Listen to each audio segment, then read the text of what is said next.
Merci pour la confiance et fidélité. On continue à couper sa biso awa na quel boule mag di pai wapi bozoka ba actualité générale pe ba information nyonso et les kaka awa na République démocratique du Congo. Bonsoir.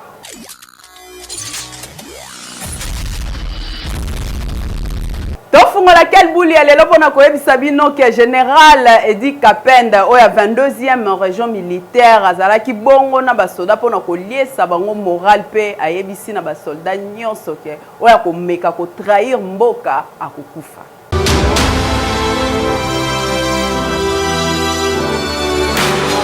Général de brigade, commandant de 2e région militaire, Edi Kapenda sengi na ba militaire, ba ko renouveler ba force, engagement pe loyauté na bango et surtout pour l'année 2026 Otozali. Na même occasion, a félicité qui juridiction na makasi pour na musala basali ya ko protéger population na mboka boyoka ye. Pour protéger juridiction na biso. Pour protéger population na biso. Pour protéger mboka na biso. Pour ça, je vous félicite. Mais le job n'est pas terminé. Maintenant, nous devons renouveler nos forces au maximum. Engagement na biso na loyauté ezala na maximum. Disponibilité na biso kolanda mibeko ya commandement ezala au maximum. Discipline kati na biso ezala au maximum. Pour gagner, pour empêcher que le traître, les ennemis ne continuent à endeuiller la République. Eh, boyende zalaka. Hekeyu. Oui. Ministre ya communication pe média Patrick Mouya ya porte-parole ya gouvernement lors ya émission moko asalaki atalisi ke guerre oyo ya este ezaka kapona régime ote kasi taliba congolais nyonso bolanda.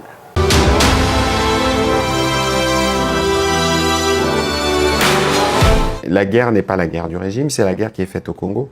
Les ressources qui sont utilisées, les militaires qui décèdent au front, c'est des Congolais. C'est des militaires qui n'appartiennent à aucun régime. Cette manière de voir le show, justement, c'est ça aussi il faut arriver à interroger les patriotismes des uns et des autres. Moi, je veux bien qu'on ne nous aime pas. Ils sont peut-être lucides, c'est une évidence. Non, il n'y a aucune lucidité lorsque vous pensez... On n'a rien récupéré en 3 ans. Madame, s'il vous plaît, je vous ai dit tout à l'heure, il faut cesser d'avoir une vue simpliste de ce sujet.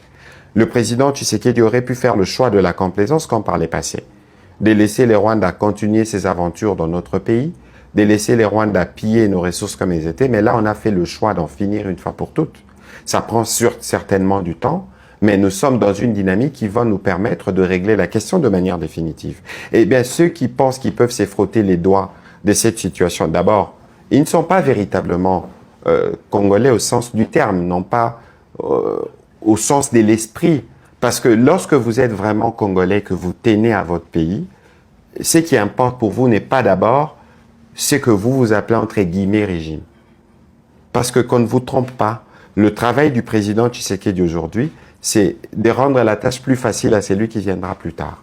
Et si cette question était réglée avant, si on avait pu nous restructurer, construire une armée véritablement républicaine, on ne ferait pas face à toutes ces situations. Et donc il faut, dans les chefs de certains, une certaine humilité, et il ne faut pas oublier que même si vous n'aimez pas le président Tshisekedi ou son gouvernement, mais il ne faut pas que votre haine de ce que vous appelez régime, entre guillemets, dépasse votre amour pour le Congo et le Congolais. Parce que si vous êtes animé d'un esprit patriotique envers le pays, envers un altruisme envers le Congolais, vous ne pouvez en aucun cas tolérer ou digérer ce qui se passe dans l'Est actuel. Fumutoto azali bongo membre ya Union Sacrée azoli la makasi alobi 4 ans déjà yango oyo asali na Union Sacrée kasi ata poste moko azozwa te tandis que baninga mususu o babandaki na bango pe ba o bazoya sima bango bazwi ba poste ya nini.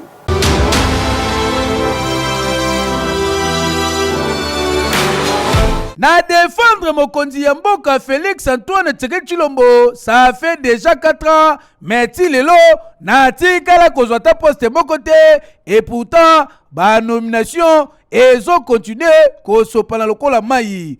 Wana ezali maloba ya Fumutoto moko ya ba membre ya Union Sacrée boyoka ye. J'ai défendu le chef de l'État, ça fait 4 ans à l'Union Sacrée.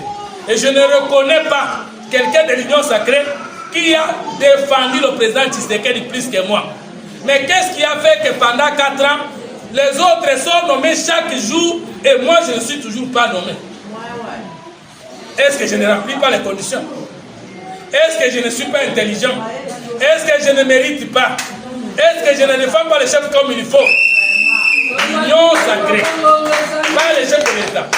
L'Union Sacrée doit me dire clairement pourquoi alors on a été.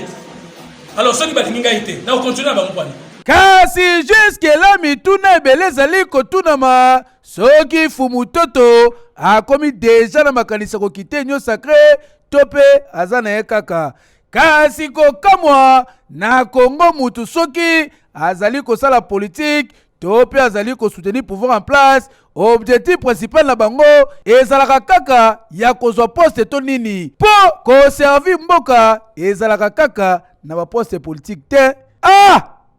Politique à Congo Fumutoto aleli poste alobi esengela mona clair po atanga anepe compétent tota nanwa hakeyo. Oui, Honorable Germaine Tinyama sololina ba maman ya ONG RAF nini elekaki kuna bolanda na commentaire ya Evi Mavinga.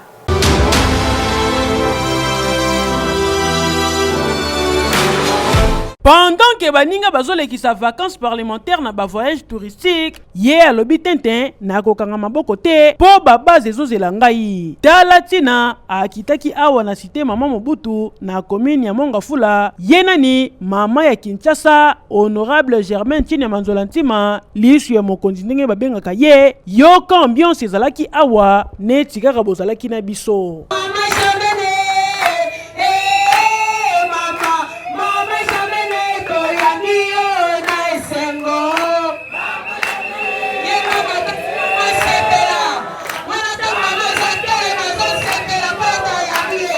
Kokite Honorable Germaine Tinyama Nzolantima awa ezalaki pona kosolola na ba mama pe kosala prise de contact na ba femme ya ONGD Réseau pour l'autopromotion de la femme RAF en sigle oyo ekumbamaka epai ya Madame Irène Kamwanya. Kosolola na ba mama oyo ezalaki pona ko conscientiser bango pe lisusu ko promouvoir masculinité positive ndenge ezali pose ya mokonzi mboka Félix Antoine Tshisekedi Tshilombo yoka communication. Maman Irène vient de dire que Nazali plus concentré na Lukunga. Non, ça c'est une parenthèse parce que je ne peux pas accompagner le concept du président de la République de la masculinité positive qui veut mettre la femme en avant, bozomonango partout, que na se limiter karana Lukunga. Lukunga, c'est ma base électorale. Et concept de la masculinité positive, il faut les aller partout. En politique, chez les médecins, partout dans tous les domaines. C'est comme ça que j'ai accepté de cheminer la RAF en association avec Fondation Nangai pour que tout mettre en œuvre d'abord la masculinité positive prônée par le chef de l'État. Ezalaki pe occasion pour na Madame Irène Kamwanya ya kotalisa vision ya ONG de RAF na oyo etali autonomisation de la femme po mamanda batela kandaku. En tout cas, Honorable Germaine Tinyama Nzolantima ba électeur na yo balobi ba sala RRT ya kotinda yo na Assemblée provinciale ya Kinshasa po oza penza molobeli na bango boyende ezalaka. Tokende na province ya Kwilu kuna tokuti eta ya bureau oyo ya la police en tout cas moyeti.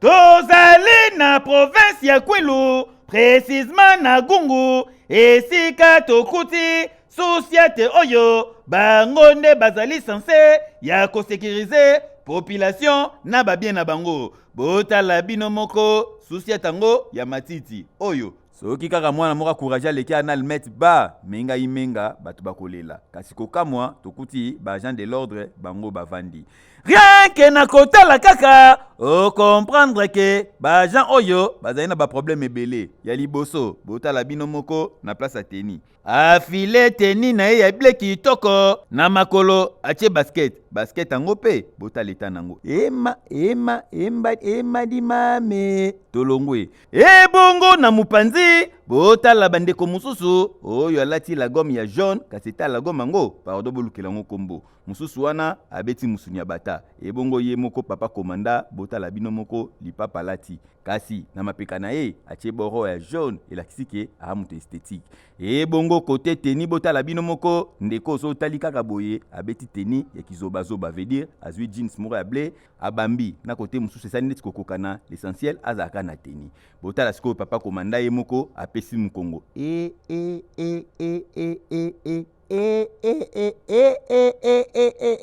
yoka communication na bango tukele vraiment bateni betike ba territoriaux la police territoriaux betike tambolaka bosana mosusu mamango bamande difficulté na betukele vraiment nous sommes quand même mouillés bateni mpe yo kelve teni kelve et puis kanango pete na botine tambola me bebebaka alors mpila kusala autrement yo kelve betike tambola donc sambu na covid donc siko makambo pays na beto na ba difficulté na beto nyonso alors kotala bantu na ba bien na mbo mais vraiment difficulté qu'elle na beto bon même à ta bureau même à ta moi tol ou bien que tout ça vraiment yo que c'était un peu insignifiable. En tout cas oyo ezali bale na ka ya ministre ya intérieur ata la penza bandeko oyo bazali ko sécuriser population na province ya Kwilu na Gungu ba condition bazali ko salela nango musala pardon bolukela ngo kombo baza na papier te ba na stylo te bureau malonge ezate teni kutu tika na yo ya normal te atabino moko tala pena yo moko RDC eloko makasi. Okay! Insécurité zo continuer ko battre record na ville province à Kinshasa kuna na commune Makala bakati policier loboko pe papa moko ba papier na mutu et pe si passe makasi ba konza la police boluka non solution.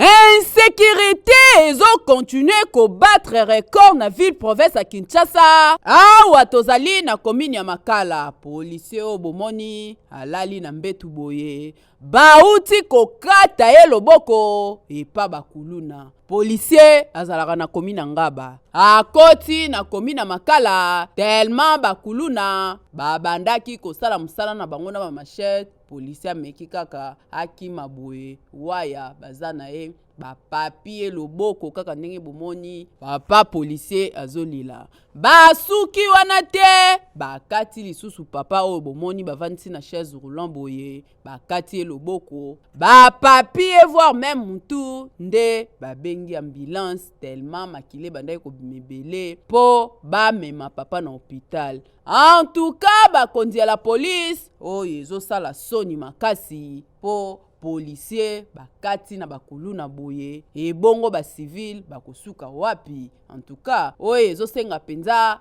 renfort makasi na commune Makala po insécurité ezo continuer population baza na danger bakonza la police boluka solution erangwango ya normal te policier penza bakata loboko boye tandenga olela. Maman Janine Talo a été bonne à disposition ya bana matete hôpital et dont nous vivons oyo bana nyonso ya matete basengeli kokende pona kozwa ba soins appropriés.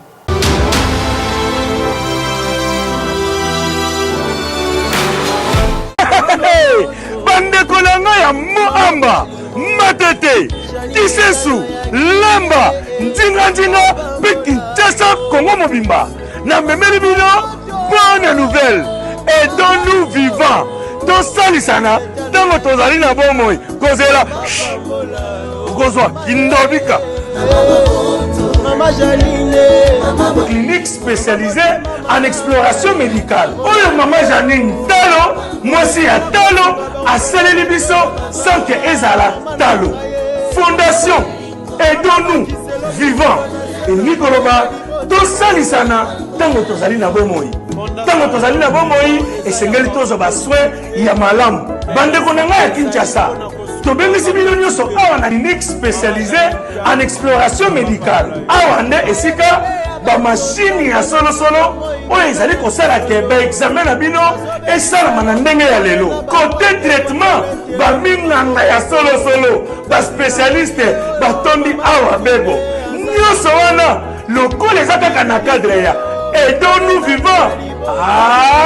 Maman Janine Talo mpona aidons-nous vivants apokosalela kombo na ye o Talo yango awa na prix ya se na moins cher mpona bino bato boza na poto numéro yango wana esaffiche na l'écran na bino to adresse yango wana okoki mpe koya sur place na système ya mutuelle oyo tozobenga système ya kosabone okoki kozala na poto mais oenregistre bandeko na yo ofuteli bango soki abeli aye kozwa soin kaka na carte sans que batungisa yo boyebi ti maladi na kisasa ekomi mpe ko yaya na obela otindi boye bok kwit lobi na beli na bengi lisusu. Réveillon ya le 31 kuna na église ya Voici l'homme et salamaki ndenge nini bolanda.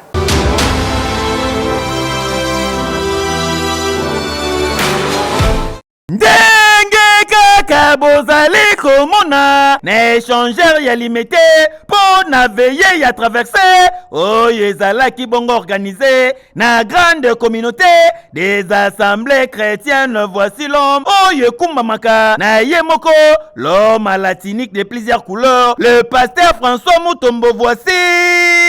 Voici l'homme na réveillon ya fin de l'année. Botala bino moko ambiance oyo ya louange, adoration ezali bongo une façon ya bana na nzambe kolakisa reconnaissance na nzambe oyo abateli bango pendant 365 jours mokoka ya année 2025 oyo uti kosila. E bongo tangu minu ebeti botala bino moko ba cri de joie, ba pétard, ba feu d'artifice eye kopelisa bongo espace oyo ya échangeur ya boye nanu esalema te.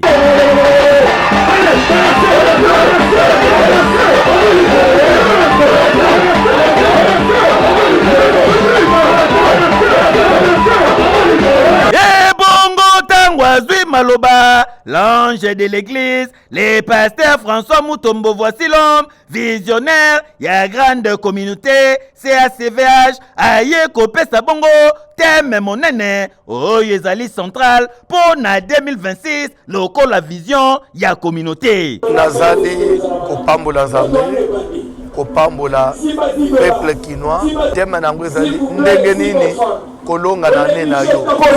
Et toujours déclaré que 2026 il est déjà année tolongi parce que victoire est à la porte. Ils sont déjà verrouillés porte. C'est que cette année même pour Namboka na biso ils allaient année oyo Congo et c'est long. En tout cas, tika na yebisa bino avant ya ko vivre ambiance oyo kozala na lola tika na yebisa bino vraie ambiance dans le Seigneur ezalaka bongo na communauté des assemblées chrétiennes. Voici l'homme oyo kumbamaka na l'homme à la tunique de plusieurs couleurs, le pasteur François Mutombo. Voici l'homme. Bonne année et que yo. Oui. Betalonga na 500 francs ya pamba peut-être yo nde okokoma millionnaire ya lobby na winner loto.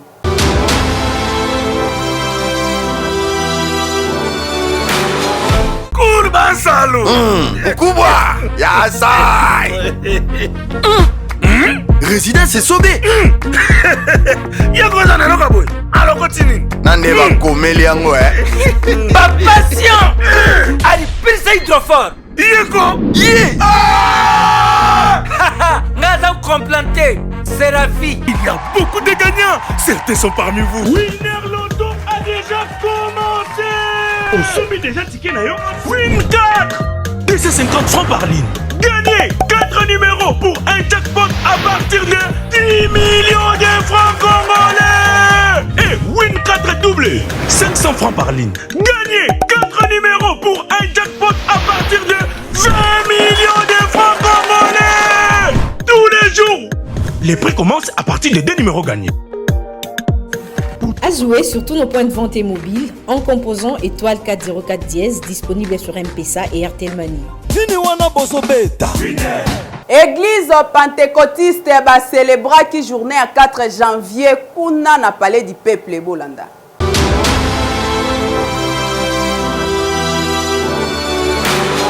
Esplanade ya palais du peuple plein à craquer kaka ningo moni ni ata moninga senga pardon pour ba fidèle ya église pentecôtiste lumière du monde ba yaki ebele na ninga rosarana te mais susu ba utaki na ba province ba ye ko participer na mobange na kilti action de grâce oyo salamaki dimanche 4 janvier 2026 une façon pour na bango ya kotika année 2026 na maboko ya Nkolo Nzambe. Église pentecôtiste lumière du monde oyo kumbamaka epai ya mosali na Nzambe l'homme de feu le pasteur Gilles Mulindwa bazwaki opportunité ya koyamba ba homme politique ba officier ya armée congolaise na batu ya ndenge na ndenge oyo bayaki ko participer na kilti action de grâce oyo pe ko dédié année 2026 na maboko ya Nkolo. Prédication et tournaki mingi autour ya likambo etali kimia et surtout boyebike parti est et République démocratique du Congo et zali bongo menacé na agression ya ba rebelle M23. Lokola zali instrument oyo Nzambe a utilisé mingi nde le pasteur Gilles Mulindwa azwaki déjà message pour na ko dénommer année 2026 oyo année de paix. Donc ezala na mabota tope na mboka année 2026 eza année ya kimia. Si maya mateya louange ya kafu ba offrande pe ba service nyoso nde na suka société Azir Africa Microfinance ba kabolaki ba moto gizi po na bandeko nyoso oyo bazalaka na compte crédit epai na bango de façon que ba longwa na chômage ndenge ezali pose ya mokonzi ya mboka pe kosala ba jeune ba koma financièrement indépendant. En tout cas kilt oyo elekaki na ambiance ya kosakana te kobina kosepela ezalaki au rendez-vous e bandeko bazongi na mipiku ya mapamboli boyende ezalaka eki population ya quartier Pululumbambu kuna na commune ya Selembao bazongeli bandaku na bango po bakire kalamu mai bandai kokotela bango na ndaku siko bakomi na kimia.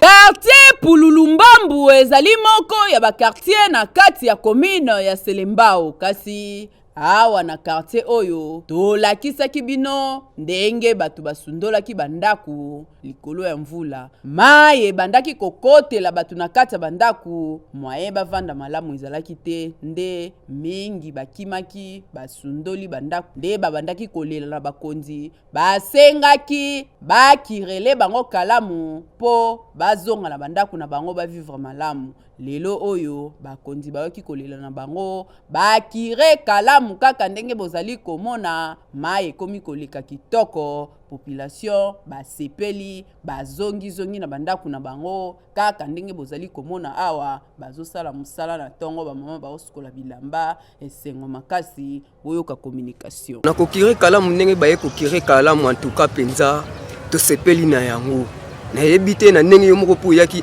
soki po tambusaki pe ba image na ndenge basali kérisation ya kalamu koto mususu komona ke eza na se mais koto mususu komona ke kalamu azali kolo ndeti kaka mvula oyo to beta kaka mikolo oyo soko kiti ba parti ba koto mususu ya basebo yi kalamu abimaki mais tracteur alekelaki mais mvula ndenge betaki boye kalamu asalaki nini abimi ba mai pesa ya nini et débordé tina babalabala yango na siko ezosenga ke ne basali kirage boye ezosenga fale basala nini balekela lisusu bapesa pe lisusu ba position ya koleka malamu oyo ezali ke batu balekaka ba malamu boyende ezalaka tangu population azolela abeleli bakonzi esengo na bango ezalaka bamona boya kotrouvele bango solution ndenge bosali awa kasi basengi na bino oyo ezala mbala suka te po na kosunga bango kokire kalamu po maele kaka malamu bango pe bavivre na bandaku na bango na kimia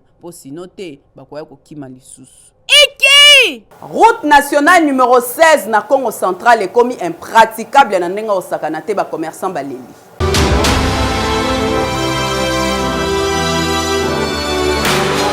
nzela oyo bozali komona boye babengaka yango route nationale numéro 16 na territoire ya Madimba na province ya Congo Central, yango nde memaka vers Ngeba, Ngufu, Mfidi Malele, Lemfu, Nselo, Kibambi, Ngindinga pe basite mususu awa na territoire ya Madimba.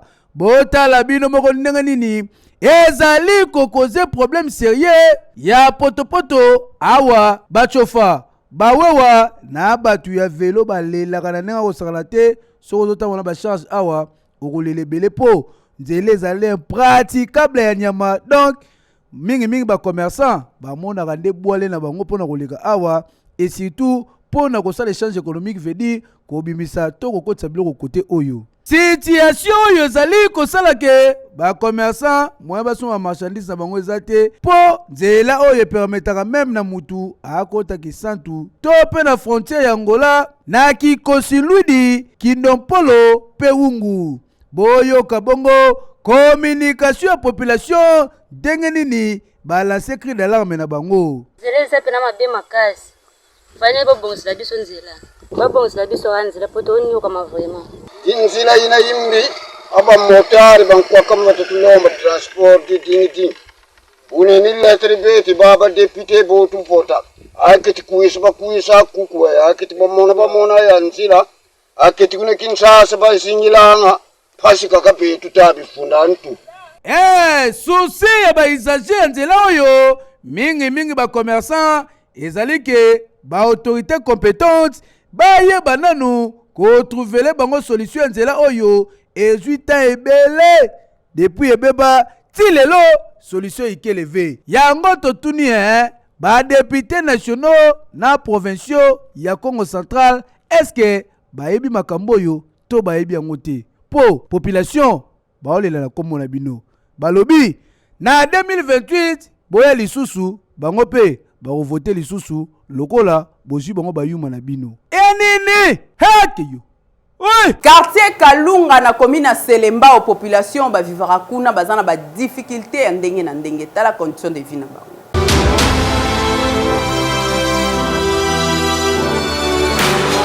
Kotala deja kaka banonde bazokola na faso bazomemela makambu mikolero ya oyo ba apôtre Pierre Barobima veut dire ba pêcheur na ndinga kosakana te awa toza na quartier Kalunga. Donc moi vacances kala ya mukeo bazwaki ya bona ne ba profiter lisuna feria le 4 na ebisa yo awa lokola ba analyse ba moko pembe na kalamu pêche ke ezongi ne bomoni bazo pepa meme depuis pe babandi ko pepa ti sikoyo atanda kala bazwite de l'autre côté bana basi bango bage toka na bango ya libulu ndenge bakeboye système kaka ya batour soki plamédia toki chancellerie pa toki po mama na ndaku azela imbangu balamba babimi awa nzela babandi okende o constater que quartier ezali enclavé na ndenga osakana te po bandaku mususu et se retrouver ndenge na mabulo érosion tande tikoto avenir banoyo bango pe bauta koluka mai lokola difficulté mai za makasi bazongi yo moko ebi banzela koto ngomba mata kita donc mukongo katani bango nde bazana to vanda na muke to pe mamasa bavandi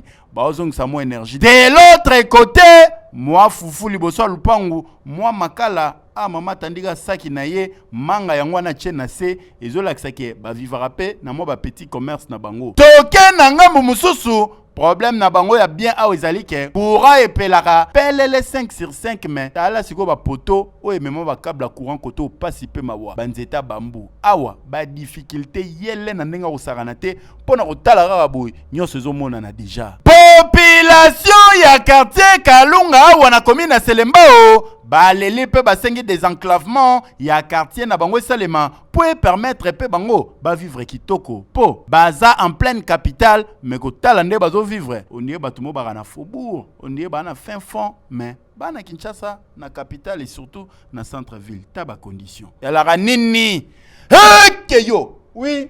Page rose ya lelo tika to souhaiter heureux anniversaire na Monsieur Ambrose Sole Pedro oyo a soufflé bougie moko mokolo ya lelo depuis ville ya Lyon na France. Cadeau signé par son épouse chérie Madame Lonia, Mama Lek ya Sir ya Madame Violette Tatete.